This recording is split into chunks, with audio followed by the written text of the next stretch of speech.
దానికి ఏమైంది? అప్లోడ్ అవ్వట్లేదు అత్తయ్య గారు. ఏంటి?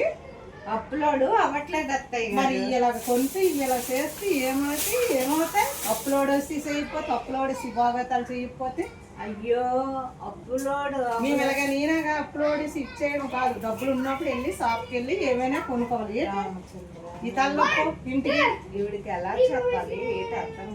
అది కాదు అత్తయ్య గారు. తలనొప్పులు ఎందుకు ఇంట్లోను? ఇలా కొనేసుకొని ప్యాకెట్లలో ఇక్కడ దొంతులు పెట్టి తుంటే అమ్మా అత్తగారు కొంచెం వింటారన్నమాట. ఏమయ్యేది?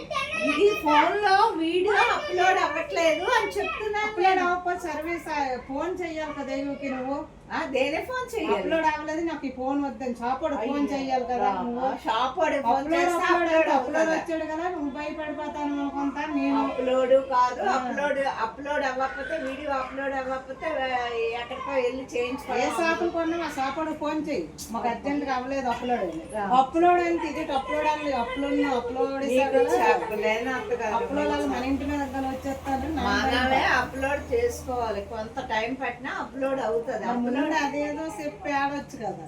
అయ్యో రామా, సరే ఇంక మీకు చెప్పలేను. ఓకే చెప్పేశాను, మీకు అర్థమైనంత అర్థం అవుతుంది, లేకపోతే లేదు. సరేలే అమ్మా, ఈ పిల్లలతో ఇప్పుడు లాజిక్లు మేము ఆడలేము. ఇప్పుడు ఇంగ్లీష్ అవును, అప్లోడ్ అంటే ఇంగ్లీష్ అంటే నేనేమో అప్పులు చేసేసావా అరే అవి కొనేసావు ఇవి కొనేసావు అప్పులో చేసేసి అంటున్నారు. మరి ఏం చెప్తావు? ఏడు చెప్తాను అంటే మరి ఇంకేంటి, మీరు ఇంగ్లీష్ లో చెప్తాను, మాదంతా తెలుగు. ఆ ఇంగ్లీష్ మాకు అర్థం అవ్వు. అర్థం కాదా?